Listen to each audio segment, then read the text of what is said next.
I think we've done this one before. I think we've done not this exact book, but I think we've covered this subject before, but it was long enough ago that I have no memory of it, so we're going to cover it anyway. Haha.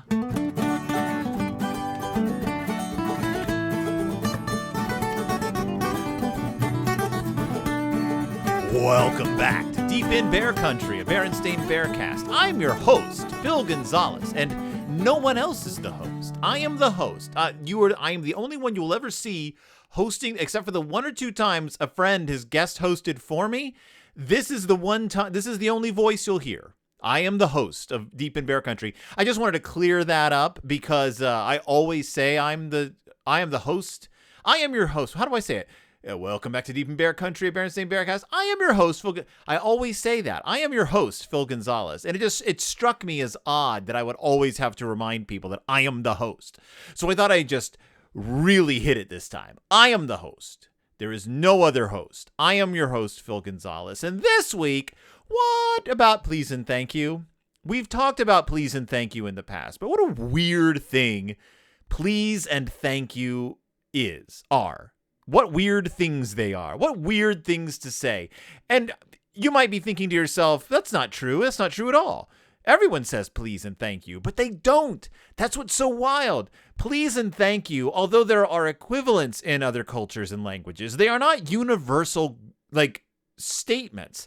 They are these weird, simultaneously hollow obligations, but also something that if they are not present when called for, people take great offense. It's like saying bless you after someone sneezes. Means nothing. It means absolutely nothing. But if you don't say it, for some reason, people get really upset.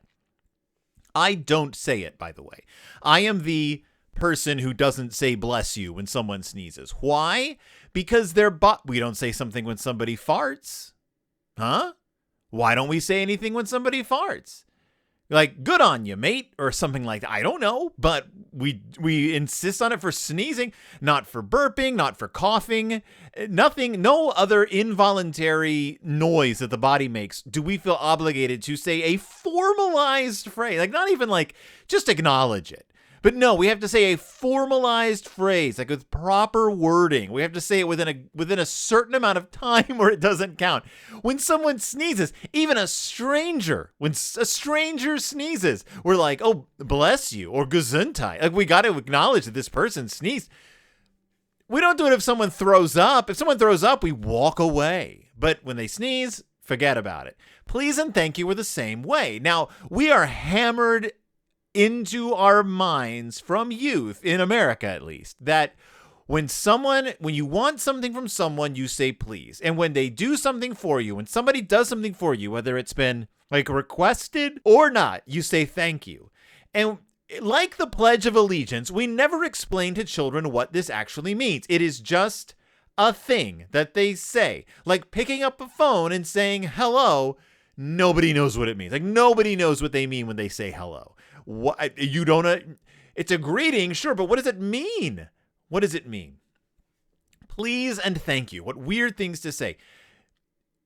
Reading the book, what is it? Debt, the first 5,000 years or whatever. They talk a lot about please and thank you, in Debt, because debt is about the weird social contracts we have with one another. What is debt? What does it mean to be in debt to somebody? They're debt is simply an unfinished transaction. Please and thank you are a form of social debt. They're a form of social currency, a form of social debt, a form of deference, a form of flexing your superiority, and a weird formality that simultaneously subjugates, elevates, and evens out the interaction between two people. Please is a polite thing to say, but it also means it's a short form of if you please, or if it would please you, which is a lie, which is not insincere, because most of the time we say please for things that need to occur, things that are not voluntary, things that we are demanding of another person.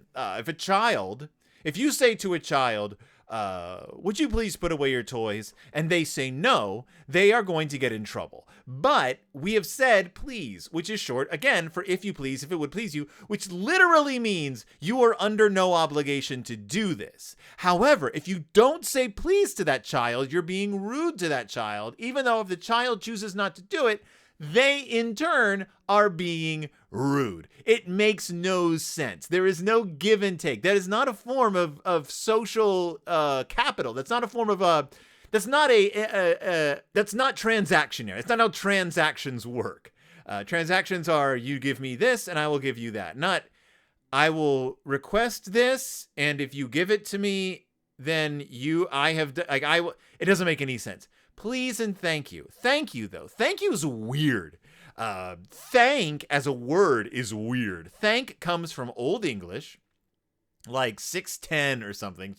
Between like the 600s and the 1100s, thank in Old English meant thought. Like it just meant it was the word for thought, for having, I have a thought. I have a thank.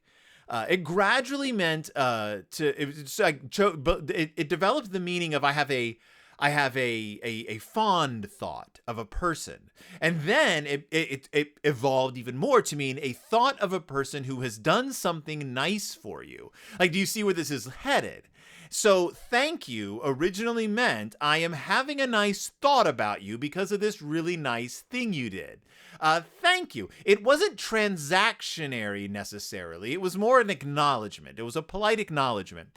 Like, oh, you've done something pleasant for me. Thank you. My thoughts, sir, kind, they are with you. My kind thoughts are going with you. So please do this. Thank you. Okay. You're welcome. That's a whole other ball of wax. We're not even going to get into you are welcome. What a weird set of transactions we have here, though. These insincere comments that mean nothing because we force people to say them, and yet, they do carry social capital because, and here's the big point. Here's the big point. The reason they actually are important is because they acknowledge the humanity of the person they are being said to. Whether or not that is the intention of the sayer, please and thank you bring the transaction out of simple give and take and into an interaction between actual human beings being forced to acknowledge by their own words the humanity of the person to whom they are speaking. Please and thank you. These weird magic spells that we cast every day and teach our children to cast seem to exist solely to reinforce the genuine humanity of the people with whom we interact, whether they be a store clerk we've never met before, whether they be our best friend, our parents, relatives, our siblings, doesn't matter. Please and thank you, reinforcing the humanity of others since 610, I think, since about 610. Why am I even talking about this? Because today's book is the next book in the Worthy Kids Hatchet book group series, the Berenstain Bears Possessive S, Please, and Thank You book. The Berenstain Bears own this book. The Berenstain Bears Please and Thank You book. On the front is sister saying please, brother saying thank you. And guess what? That's the plot of the book. However, the important thing about this book is what I mentioned up top. The inherent humanity or hubarity of other people. And that is, again, what Mike Berenstain has been trying to teach us since he took over as the writer and illustrator of the Berenstain Bears books in 2012, the sole writer and illustrator. That seems to be the bending of his goal. Whereas Stan and Jan were concerned with teaching children about how to navigate the foibles of everyday life, Mike seems to be adopting as his grand thesis for Bear Country the notion of acknowledging and respecting one another's genuine humanity and treating people like real people worthy of respect and kindness. So that's why these books, as simple as they are important, because the plot of this book, Mama bakes cookies, the kids want the cookies. And Mama's like, hey, you didn't say please, let's remember our manners. The magic word. So the kids say, please, brother, sister, and honey. Mama's like, oh, you're so polite. have a cookie. So they each get a cookie, and Mama's like, well, now what do you say? So they think about it, and they're like, oh, thank you. Thank you, Mama. Thank you for the cookies. And then Papa comes in, and he's like, may I please have a cookie? And Mama's like, great. And then he says, thank you. And she says, you're welcome. And then they pour milk for the kids. They're like, the kids like reach for the glasses, and Papa's like, well, what do you say? And they're like, please, may we have some milk? And this is that weird social contract thing, because Mama poured 3 glasses of milk, right? She clearly poured milk for her children to drink after the cookies they ate. And yet, Papa, good-naturedly, happily, with a smile on his face and angry eyebrows, I must say, says, what's the magic word? Even though Mama is offering milk to the children, it is still understood in the social contract, part of this whole transactionary process is that the children must still say, if it please you, Mother, if it please you, Father, might I partake of the white cow water? Might I drink of the milk glass, Mama and Papa, that you have poured for me and are offering to me? And they say, of course. And Papa even says, of course. Like, of course, you fool. We have offered you the milk. Why would you even ask us? Why would you treat us as if we would not give you the milk? If it please us. Pa! If it please us. Of course it please us. We are the parents of you. We are offering you milk. It's our bounty. What we share with you, whether or not you ask for it. But make sure you say please, and make sure you acknowledge my inherent humanity.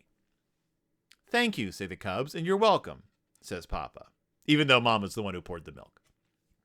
Now, Papa doesn't need to say please, because he can pour his own milk. He pours his own milk, but he spills all over the place. Spills the milk. Gets all over the floor. And he says, will you cubs please help me clean up this milk? The cubs say yes, of course. Papa says thank you. They say you're welcome. They clean up Papa's mess. And Mama says, look, things go smoothly when we remember our manners. And I love the acknowledgement from Mama that this isn't some like...